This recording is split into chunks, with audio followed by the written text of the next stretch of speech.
Hello, and welcome to Speak Honest. I am your host and certified relationship coach, Jennifer Noble. It has been my passion for over a decade to help women like you heal what's been holding you back from having the relationships you deserve. Are you struggling with a relationship where you can't seem to voice your emotions, needs, and boundaries without having it blow up in your face? Then you have found the right podcast, my friend. Get ready for practical tips, empowering truths, and honest conversations. Now, let's dive in. Hello, everyone, and welcome back to another episode of Speak Honest. I am Jen Noble, your go-to relationship coach. And on today's episode, I am so excited to have on a special guest. I'm having on Cora Rennie today, and I'm so excited to get to talk to her because I'm actually going to be a part of Cora's summit that is happening in just like a couple days, maybe like 5 days from the time that this is going out. But Cora is hosting an Understanding People-Pleasing Summit, and I cannot wait for all of you to get invested and involved in this summit. If you want to join the summit, you can go ahead and scroll on down to the show notes right now, and you're going to see a link for you to join the People Pleasing Summit. And from there, you're going to fill out the information. And Cora told me, as you're going to hear in a little bit, that this summit is completely free, y'all. I cannot even believe that she is doing all of this completely for free. You can hear it in my conversation with her, but this is where her passion is. This is her mission in life, is to not only heal her own people-pleasing patterns, but to help as many women as possible. And that's why when I chatted with Cora on our summit interview, I immediately connected with her because I knew this woman has the exact same values that I have. This isn't someone out there just trying to make a quick buck or, trying to pretend she's something that she's not. This is someone that's the real deal. Someone that is out there looking to help heal women and heal the struggles that we've been through. In fact, you're going to hear a really vulnerable and deep story that she shares that I was just, oh my gosh, overcome with emotion when she started sharing it. And I just thought this is going to be really powerful. And I was so honored that she would step in and share that story with us. So let me tell you a little bit about Cora. Cora Rennie is a recovering people pleaser and identifies as a highly sensitive, deep feeler. Through her training to become a biodynamic craniosacral therapist, Cora gained profound insights into the body's innate wisdom and learned directly in her own body the importance of a felt sense of safety. Oh, isn't that just so powerful to hear? She incorporates the foundations of craniomodality with her personal gifts and own lifelong healing experiences to support others in the recovery of self processes. See, she believes that there are key components to true, deep, lasting healing that communicate directly to the physiological wiring of our systems. And providing those elements allows for us to cultivate a deep sense of self, resilience, and trust. Doesn't that sound amazing? And through Cora's work, she combines an understanding of natural body responses with deeply attuned presence for those who are navigating complex emotional landscapes. I love this conversation with Cora so much, and I know you're going to love it too. So as you're listening, I want you to just be really thinking about your own people-pleasing tendencies. Where in your life are you finding similar patterns happening? Maybe not with the same guy, as you'll hear Cora talk about, right? It's not like she dated the same man every time, but she did notice that there was a common denominator, and that was herself. So as we continued the conversation, you see where we really pull out her people-pleasing and her fawning technique that something she developed early on in childhood and became the good girl and, the good student and the straight A, all this stuff. And you see where this really starts. And so I hope you enjoy my conversation with Cora. Hi, Cora. Thank you so much for coming on the Speak Honest podcast. I'm so excited to have you here. Now, I got to talk with you first and foremost when you were interviewing me for your Understanding People Pleasing Summit. And I was so excited to have you on the podcast so we could talk more about this because I am such a recovering people pleaser. It is ridiculous. I need this in my life. But first and foremost, why don't you go ahead and tell my listeners a little bit about yourself? Okay, so first of all, I was really excited to have this opportunity to be a guest and to be interviewed by you. It's been a really fun connection. So this is really exciting for me to be a part of all of this and have you now interviewing me. So this is fun. So I will say that, like everyone, there's usually one area in your life that's kind of more of a struggle than other areas. And for me, it's always been my romantic relationships. For some people, it's maybe money stuff, weight stuff, parenting. Like for me, it's the romantic relationships. So I've been divorced since 2011 and then jumped really quickly into another relationship that ended up being a 5-year common law relationship. And then that ended in a train wreck, actually. So it was at that point, I'm like, maybe it's time to look at my role in these relationships. Yeah. So this was an area of my life that was so important to me. I actually dedicated quite a bit of time to self-reflection and wanting to figure it out and wanting to be able to have and create and experience a healthy relationship. And so despite reading lots of books and doing different online courses and all these things, I ended up still in several other relationships that still, quote unquote, failed. And it didn't make sense to me. I didn't feel like I was one of those people that was recreating the same pattern over and over again. Like every man I entered into relationship with was completely different from any of the other men I had been in relationship with. And some of the dynamics they felt like they were completely different. It felt like I was learning different lessons over and over, but it was still not working out. And it was quite a painful place to be. It's like, well, why? What's happening? Like I didn't understand, and none of the healing work that I had done didn't seem to be making a difference. So lots of shame around all of that and just frustration. And it's like, oh, now my kids have seen me fail at relationship and they don't know what a healthy relationship is. Like all of these pieces over and over again. And so what made the difference for me, or some big aha moments in this little journey around relationship, was I was in therapy and relating all of this to my therapist. And she's like, well, your fawning response is choosing all your partners for you. And I was like, wow, wait, what? Can you say that again? Because I think that's so powerful. Like, I heard you say your fawning response is choosing all of your partners for you. Is that right? Oof. So yeah. Ouch, but good stuff. Yeah. Well, and as much as I thought I was being conscious about making choices, that there was this other thing running in my system that was actually running the show. And that what it was a trauma response. So then I had to what is the fawning response, and learning all about that. So that's basically super extreme people pleasing, right? Like it's basically you're sensing potentially that this person that you're in a relationship with poses some kind of a threat or a danger, but it's actually safer to be liked by this dangerous entity and to be on their good side and to be as close to them as possible. It's much safer than otherwise, right? So yeah, so that was a huge turning point that I had to unpack all of that and figure that out. And as I was getting that information, the other thing that was happening in my life was I had entered into a 2-year program of training to learn craniosacral therapy. So for anyone that doesn't know, craniosacral therapy is a hands-on body work technique, basically. It's working with the whole system. It's working with the nervous system, and it's light touch therapy. It's non-invasive, all these pieces. And a huge part of that therapy is the safety that's established between the practitioner and the body that's on the table. There's this understanding that healing happens when there's safety. And so the practitioner is grounded and secure and really established in the boundaries of their own system and aware of what their system is doing, in terms of responses and reactions. It's so boundaried, and there's no intention to manipulate the body on the table. So that creates the safe space.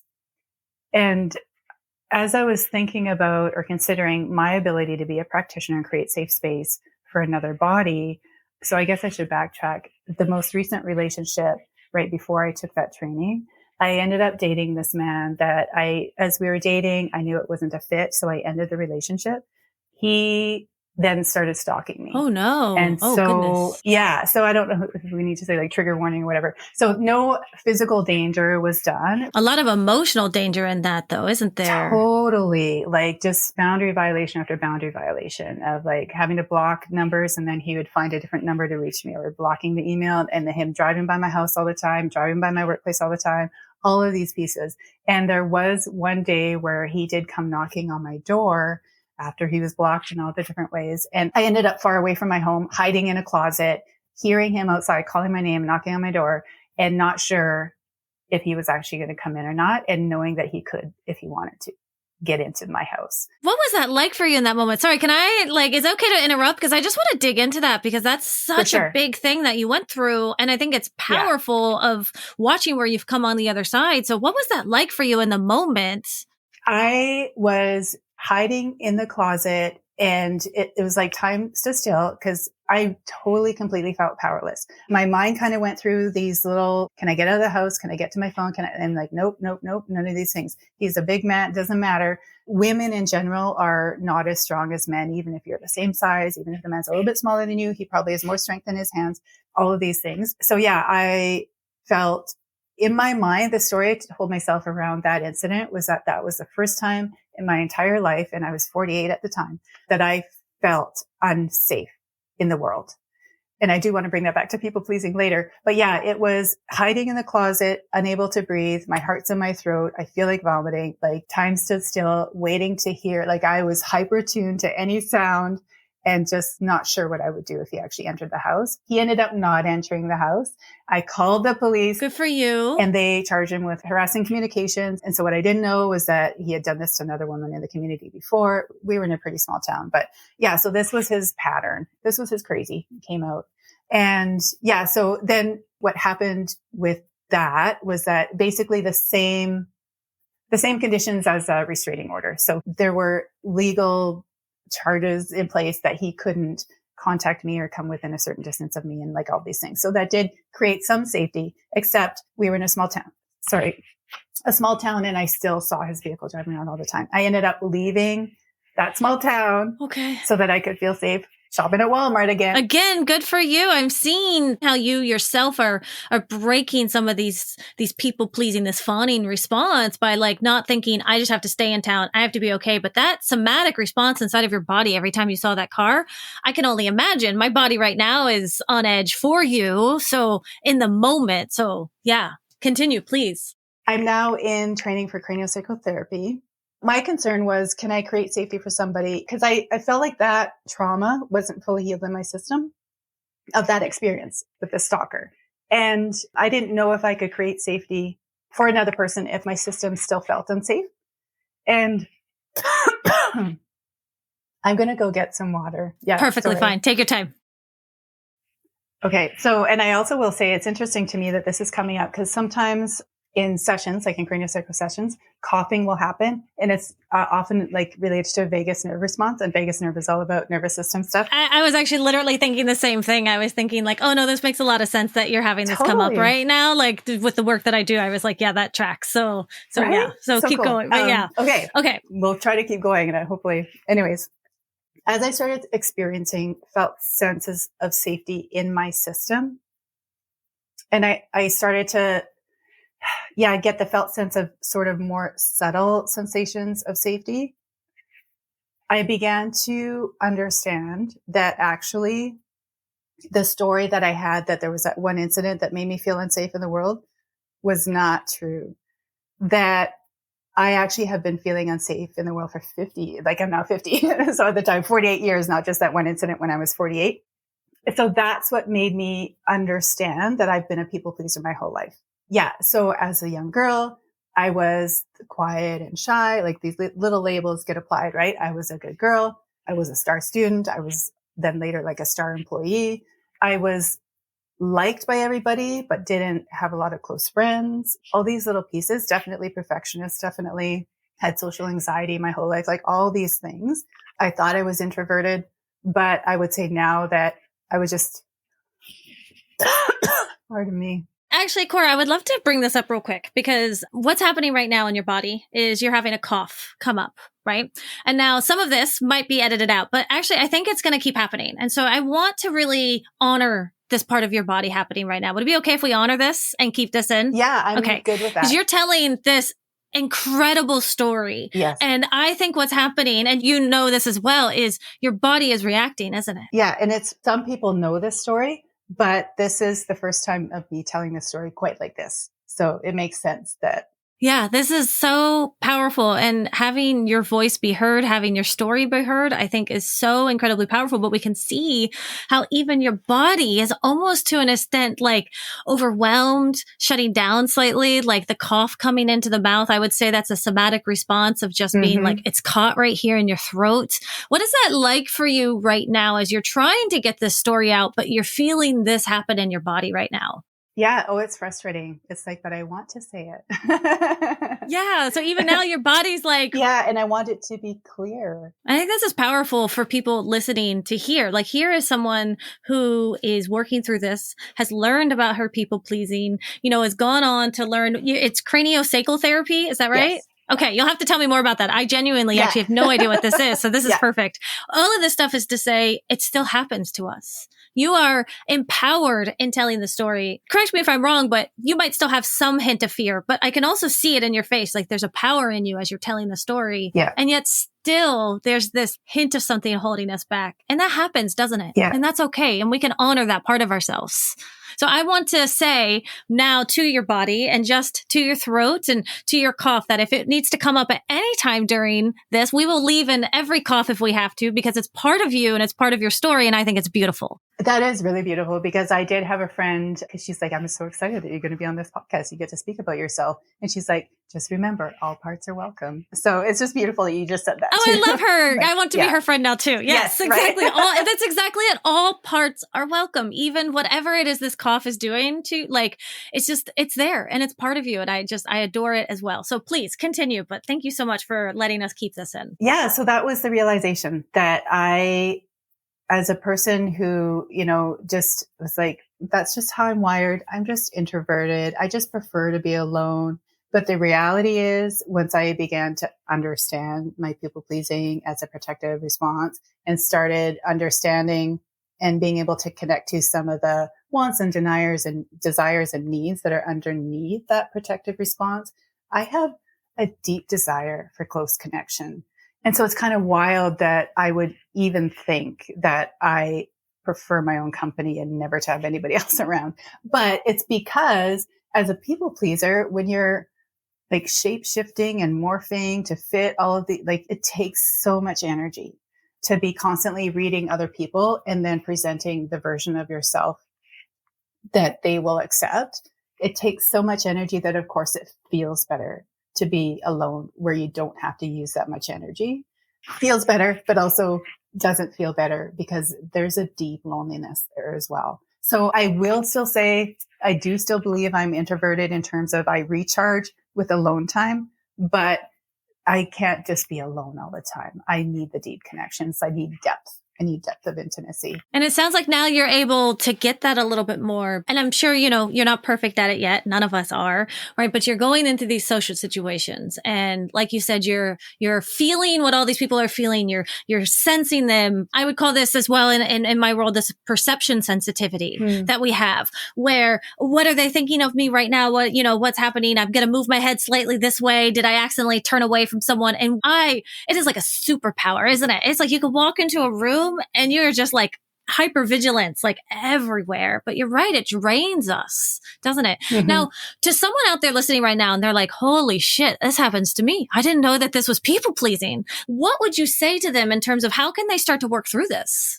Oh, that's big. That's big. All right, let's start small. How did you start to work through it? Oh, okay. You know what? It's the things that I learned as the basis for healing through the craniosacral therapy have been pretty pivotal in my healing journey. So craniosacral therapy, the word comes from cranium down to sacrum. So we're really intent on basically the nervous system, basically the brain of your body, but also what I have learned is biodynamic craniosacral therapy. And that's sort of a version of the work that really orients to the health in the system. So there's this understanding that the body has its own wisdom and it knows, well, there's a couple pieces to that.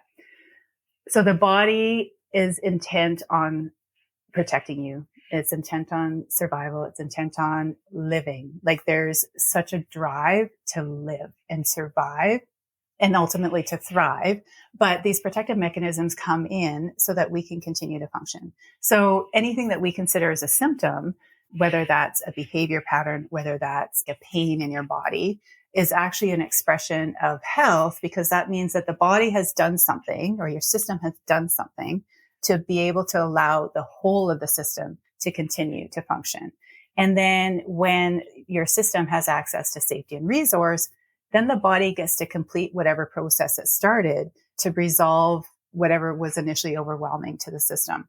I think that reframe, that anything that I feel might be problematic in my body or in my behaviors or in myself is actually just an expression of health. And if I can support my system by providing safety and resource, then that gets to complete. Like that's been huge. And so it's that element of safety and being able to provide safety to the part, when we talk about parts, to the parts of myself, like to understand that there's a part of me that's afraid of whatever, and I can tend to that part and help that part feel safe.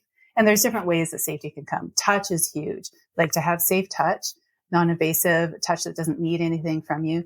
That is huge. But even without the ability to have that in-person connection with another being, there's still ways that we can, because touch and connection are the same. So we can connect to the parts of us. So similarly to what you just demonstrated for everybody is how you connected to that part, like, cause I haven't coughed in a while, but how you connected to that part of me that was like trying to express, like you created connection there, and that allowed something to shift. And so we could do that for ourselves. Yeah. So that, like, when you talk about where do you start for healing, like, I think creating a bit of a shift around, because there's so much messaging out there around just don't continue to play small, be authentic, show up as your whole self, use your voice, like set the boundaries, do all the, yeah. Oh, I wish I would love that. There's a part of me that wants that. That's obvious. We could, yeah, if I could do that, I would be doing it. Yeah, exactly. And so there's a lot of shame and judgment. And then people see people pleasing as a character flaw. Well, no, this is how your system protected you and kept you safe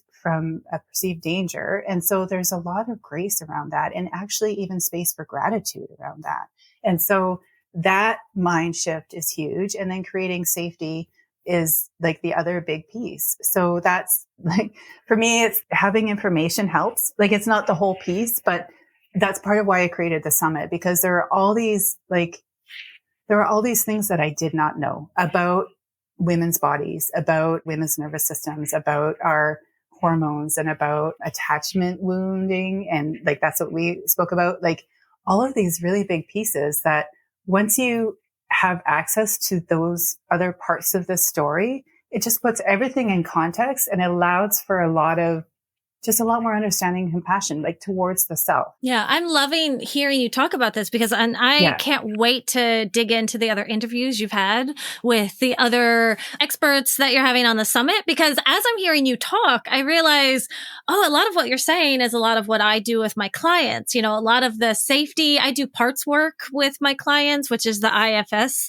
work with Richard Schwartz, right? And so you're talking about your parts, and I'll speak to their parts, and we create safety, and we always thank ourselves for the conditioning and the attachment, right? We don't blame ourselves, all this stuff. Mm-hmm. And you can see how there is not only one way to do this. We all come at this, and I'm seeing this. There's a larger collective, right? The conscious, unconscious of it all, of everyone starting to kind of level up in their healing to see, like, we need to stop with the blaming and the shaming and the fault finding and all of this stuff going on. And even our people pleasing is just a maladaptive coping mechanism. It's something we put on to try to keep us safe. And as I often say, we just have to ask ourselves now, like, do we still want to wear this coat, right? Do we want to wear this people-pleasing coat? Is it serving us, or do we want to take it off now? So tell me, of all of the people you've been interviewing, and I know you have more to go because you've been working so hard on doing this. I cannot wait for it to come out. And also, just real quick, I want to tell anyone, if you're like, what the heck are they talking about? There is going to be the most amazing summit on May 20th is when the first videos are going to be coming out. Is that right? That's right. That's right. And it is called the Understanding People-Pleasing Summit, which I myself am a part of, as are so many other amazing experts.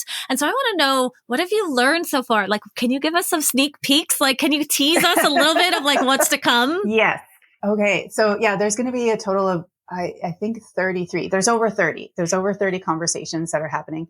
And yeah, so we speak about trauma responses. We speak about why the female nervous system is more prone to go into dissociation and fawning because of our perceived ability to not overcome things by fight, like a male body maybe would be. We talk about influence of hormones. So how some of our bonding hormones and also then stress hormones, how that can impact our people-pleasing behavior.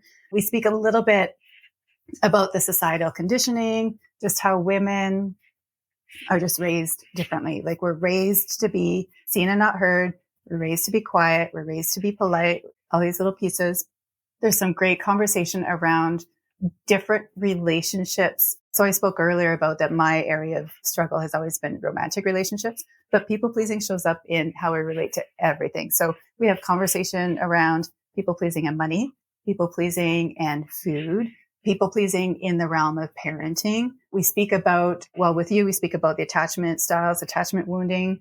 I have someone else speaking about the mother wound specifically. Oh, I'm excited for that one. Yeah, I really yeah. I've been learning more and more about that lately of like, oh, the mother wound, the father wound, the sister wound, all these things. I'm like, okay, where is that coming from? So I can't wait for that one. Yeah. But you bring up such a good point in terms of women really are just told like, we're meant to be the caregivers, right? And there's a level of feminine energy to that, right? We are nurturers, we are caretakers, we are receiving, sure. But to truly have wholeness, right, we have to integrate both the feminine and the masculine, the yin and the yang, depending on whatever it is you want to call it.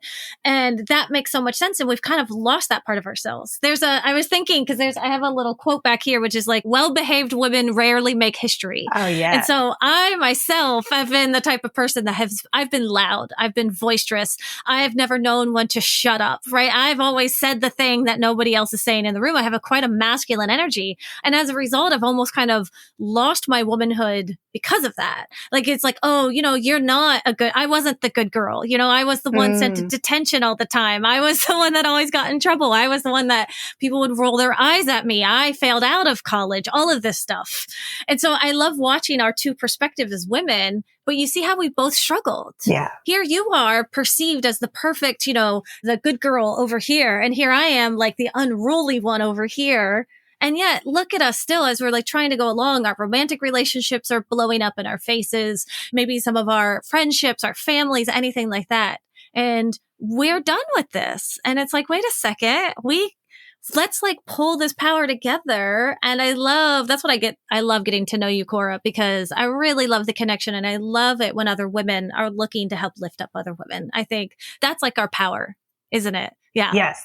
And I would love to speak to that for a minute, because I could see that my trend, so with my people pleasing, my fawning response, it's like I had this belief or this attachment to, if I just find the right partner, that's going to make me feel really great in my life. And so I was putting so much on, like, whoever my partner was at the time, that was my best friend in life.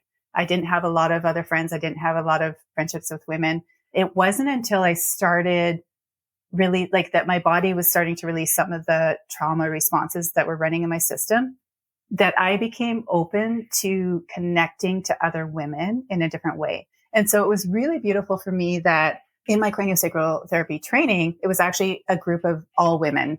So there were 12 of us. And so we were in this healing space together, sharing and connecting. And then I noticed that there was another group that I was involved in. It was actually through victim services after having an experience with a stalker. But that was a group of women, and we were all sharing and healing together. And then at my workplace, I was like, oh, look at all these women. Like, all of a sudden I was like, there were just so many different circles of women that were showing up in my life in different areas of my life. And it had never existed for me before. I thought that I needed protection and that I could get that from a relationship with a man, that a man would protect me. And it was after starting to heal through some of that. Like, and I still do. Like, I do have a man in my life. I want a man in my life. Like, that's important to me still. Yeah. But that relationship doesn't provide all of the things that I want and need. Like, I was putting that on relationship before, and that doesn't belong there. So part of our like social nervous system and our ability to connect. So when our system shuts down or we dissociate, our ability to connect socially also kind of gets shut down. And so when some of the trauma is released, people pleasing behaviors get released, like all these things, then you don't even have to work at it. It just starts to open up. And so what started to open up for me were all these relationships with women and sisterhood.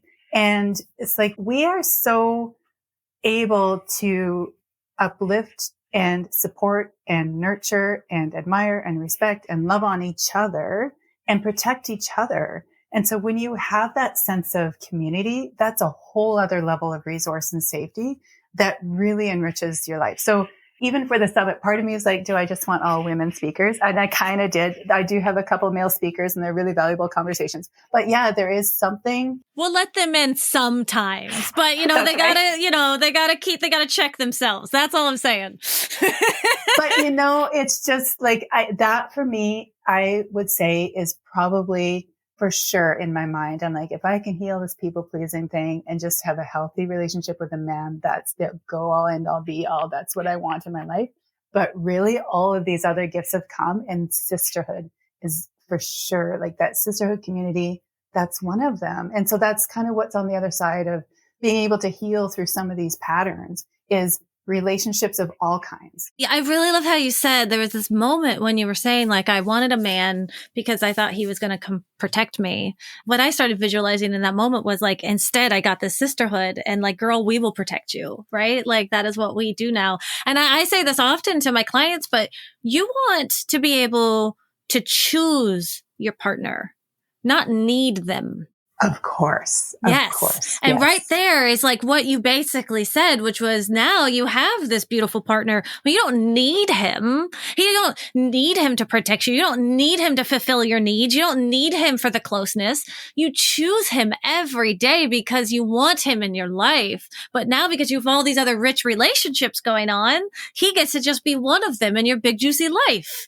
And that is all I could ever ask my clients to get to. So like, thank you for just sharing how you got there on your own, through your own way of doing this and through healing yourself. And like all of us, right? We're still a work in progress. And so We're going to hit those bumps in the road and we're going to keep going. But I just want to say thank you so much for coming on the podcast, Cora, and for sharing about so vulnerably and so open about your experience. I can already think of just a few women that I know are listening that I really hope they listen to this one. I think it's going to be really, really powerful to them. And they're just going to like get chills all over their body and be like, oh my God, how did she do this? How did it heal? But let me know, how can people find you if they just want to get to know you more, or if they just want to come join the summit, any of that? Just tell us, promote yourself, girl. Let's go. Okay. Well, the link for the summit is going to be in the show notes, as you said. Yes, we're going to put that right in the show notes. So anyone who wants to come to the summit, May 20th, you're just going to come. It's going to be there. Remind me, Cora, does it cost anything to join? It's Do we know free. that? So it is a free summit. Oh, yay. Yes. Look at that, ladies. What a gift. So there's going to be 2 or 3 videos each day over 14 days, and they will be accessible for the 24-hour period for free. Yeah. That is, just honestly, what a gift to women, especially for people pleasing. Like, this is just a no-brainer. You got to go to the link. You got to sign up right now. You got to see all of these experts, listen to all of them. And Cora's going to be there with each and every one of them, interviewing them and walking them along. So if you've enjoyed listening to her as much as I have right now, like, you are going to love listening to her be able to walk through people. And I myself, right, we have an interview. So I'll let people know when that one comes up. How else can people find you? Yeah, probably the best place to follow me is on Instagram. I try to be really like boundaried around social media, but the one place that I am on is Instagram. So it's at Cranio with Cora. Perfect. Go follow Cora on there. And I would love to have you back on to really dive deep into the craniosacral therapy, because I feel like we just scratched the surface on that. I have so many questions. I want to know, like, what do you do? Like, I heard you say you could do it in person, but also online. And so now my brain is like kind of going a mile a minute. Like, what is this new modality that I could get into? My geeky brain always. But again, I love it.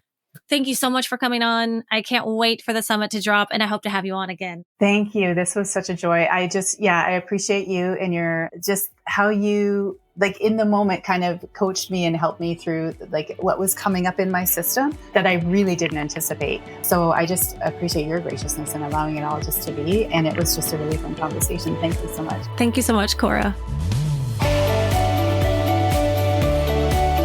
I am so glad I got to get Cora to come on the podcast with me and share more of her story. Again, I don't know about you, but I was just overcome with emotion listening to her story and just the power behind her struggle, but also to see how she overcame that, to see where she found her power to come back, to fight it, and to change those parts of herself. Not because she's broken, not because there's anything wrong with her, not because she's at fault, but because she knew she deserved something better. And you can really hear that in her conversation. And you can see, as she starts talking, that she doesn't need a man anymore to protect her. And I want anyone out there listening right now to hear that, okay? You do not need a man. Do you hear me? In fact, you don't need anyone. It's true. But you choose them, don't you? That's the best part. We don't need a man in our life to protect us. We should have plenty of people around us doing that. And if not, then why don't you come and get plugged into our community over at Speak Honest? We would love to be a protective community for you. So that way you can get to a place where you choose your partner. You don't need them.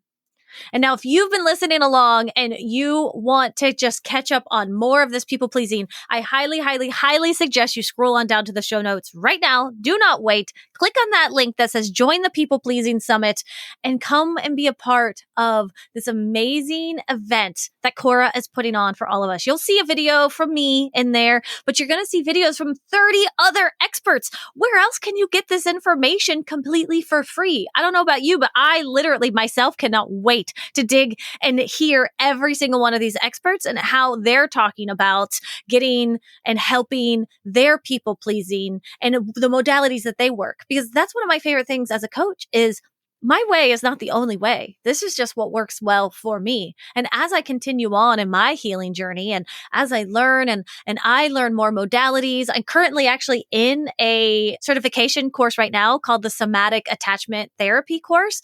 It's been a game changer for me. And I'm constantly learning and growing. So I can't wait to learn from these other experts as well. So if you want to be a part of the People Pleasing Summit, scroll down to the show notes, click on the link, and I will see you over there. But until next time, take care. As we wrap up today's conversation, always remember that healing is a journey, not a destination. And it is an honor to be a part of your healing journey.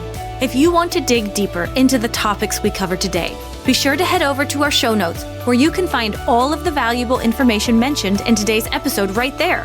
And please remember to rate, review, and subscribe if you enjoyed today's podcast. Your feedback means the world to us and helps others discover our podcast.